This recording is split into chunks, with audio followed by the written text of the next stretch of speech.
গতকাল একটা ম্যারাথন জিজ্ঞাসাবাদ হয় অভিষেক বন্দ্যোপাধ্যায়কে, প্রায় 8.5 ঘন্টা তাকে জিজ্ঞাসাবাদ করা হয়। তবে অভিষেক বন্দ্যোপাধ্যায়কে এখনই নতুন করে তলবের কোনো ভাবনা নেই সিআইডির খবর সূত্রে। আপাতত অভিষেক কুণালের বয়ান মিলিয়ে দেখা হবে সূত্র মারফত জানা যাচ্ছে। প্রথমে অভিষেক এবং কুণালকে আলাদা জিজ্ঞাসাবাদ করা হয়, পরে দুজনকে মুখোমুখি বসিয়ে জিজ্ঞাসাবাদ করা হয়। বৈঠকের দিন ঠিক কি হয়েছিল জানতে চান তদন্তকারীরা।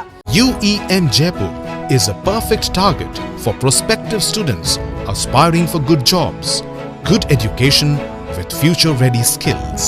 অভিষেক এবং কুণালের বয়ান রেকর্ড করা হয়েছে। এদিনও বেশ কিছু প্রশ্নের উত্তর এড়িয়ে গেছেন অভিষেক বন্দ্যোপাধ্যায়। সূত্র মারফত জানা যাচ্ছে সব প্রশ্নের উত্তরে খুশি নয়, সব প্রশ্নের উত্তরে সন্তুষ্ট নন যারা সিআইডির আধিকারিকেরা রয়েছেন তারা, এমনটাই সূত্র মারফত জানা যাচ্ছে। সুজয় রয়েছেন আমাদের সঙ্গে। সুজয়, গতকাল দেখলাম আমরা একটা ম্যারাথন জিজ্ঞাসাবাদের মুখোমুখি হতে হলো অভিষেক বন্দ্যোপাধ্যায়কে, সিআইডি সূত্র মারফত কি আপডেট পাচ্ছ এই মুহূর্তে? জিজ্ঞাসাবাদে উঠে আসা যে তথ্য, অর্থাৎ কুণাল ঘোষের বক্তব্য এবং অভিষেক বন্দ্যোপাধ্যায়ের বয়ান, দুটোকে পৃথকভাবে এখন অ্যানালাইসিস করে দেখছেন তদন্তকারীরা। তার পাশাপাশি তাদেরকে মুখোমুখি বসানোর আগে পৃথকভাবে জিজ্ঞাসাবাদ করা হয়েছে এবং সেই তথ্যও তারা ভেরিফাই করবে। অর্থাৎ পৃথকভাবে তারা একে অপরের বিরুদ্ধে যা বলেছেন এবং একসাথে বসানোর পর যখন যারা যে তথ্য দিয়েছেন দুটোকেই ভেরিফাই করে দেওয়া হবে যে তাদের বক্তব্য মিলছে কিনা। এছাড়াও অন্যান্য যারা বিধায়ক, যারা সাক্ষী সেই বৈঠকে ছিলেন, তাদের বক্তব্যের সঙ্গে অভিষেক বন্দ্যোপাধ্যায়ের বক্তব্য মিল রয়েছে কিনা সেটাও তারা যাচাই করে দেখবেন। সেই যাচাই করার পরবর্তীতে যদি প্রয়োজন হয়, যে যদি বক্তব্য অসঙ্গতি দেখা যায়, তারপর অভিষেক বন্দ্যোপাধ্যায়কে আবার তলব করা হতে পারে জানা যাচ্ছে সিটিআই সূত্রে। ধন্যবাদ তোমাকে।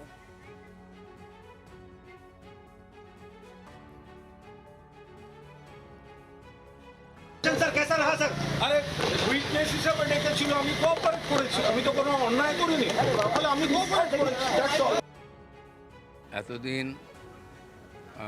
কোর্টের বিরুদ্ধে কাজ করেছেন, কোর্টে কোনো নির্দেশ মানেননি, এখন বাঁচার জন্য কোর্টের কাছে যাচ্ছেন। এটা আমরা সবাই জানি। কোনো ব্যাপারে সাময়িক কোনো হয়তো কোর্ট একটুখানি দিতে পারে সুবিধা, কিন্তু তার মানে এই নয় যে কোর্টের তদন্তে আপনি বাধা দেবেন, আইনের তদন্তে বাধা দেবেন আর তারপরে কোর্ট আপনাকে বাঁচাবে, এটা হয় না। আর এরকম বহু লোক করেছিল এই আগের নেতারা, দেখুন না, কেউ হসপিটালে ভর্তি হয়েছে, কেউ অন্য কিছু দেখাতো, তিনি তো নিজের নোটিশও নেননি, সিআইডির লোককে দিয়ে পাঠিয়েছেন। সহযোগিতা কিসের?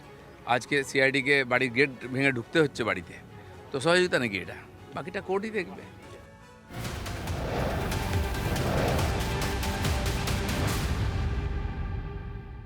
সই জালিয়াতি কাণ্ডে অভিষেককে প্রায় 8.5 ঘন্টা জিজ্ঞাসাবাদ সিআইডি। ভবানী ভবন থেকে বেরিয়ে সরাসরি কালীঘাটে দলীয় অফিসে যান তৃণমূলের সর্বভারতীয় সাধারণ সম্পাদক। সেখানে অভিষেককে দেখে চোর চোর স্লোগান দিতে থাকেন সাধারণ মানুষ।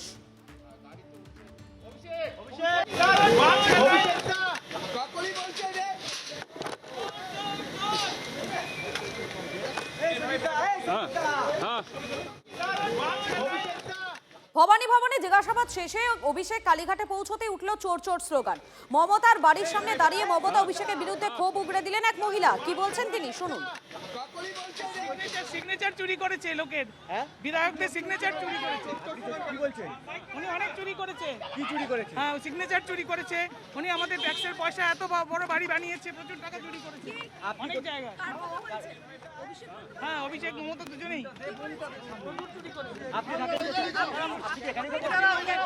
পশ্চিমবঙ্গের অনেক জিনিস চুরি করেছে। আমি কলকাতাতেই থাকি। হ্যাঁ, অনেক চুরি করেছে, শিক্ষা চুরি করেছে, স্বাস্থ্য চুরি করেছে, চিকিৎসকদের বলুন, শিক্ষকদের বলুন, সমস্ত চাকরি চুরি করেছে। আমরা এগুলো দেখে দেখে আজকে 15 বছর ধরে বিধ্বস্ত। আমাদের মানসিক অবস্থা খুব খারাপ। একটা রাজ্যকে শেষ করে দিয়েছেন ওনারা। ভাইপো, উনি বলেন ভাইপো আর উনি মিলে আমাদের পশ্চিমবঙ্গটা সারে সর্বনাশ করে দিয়েছেন। আপনি এখানে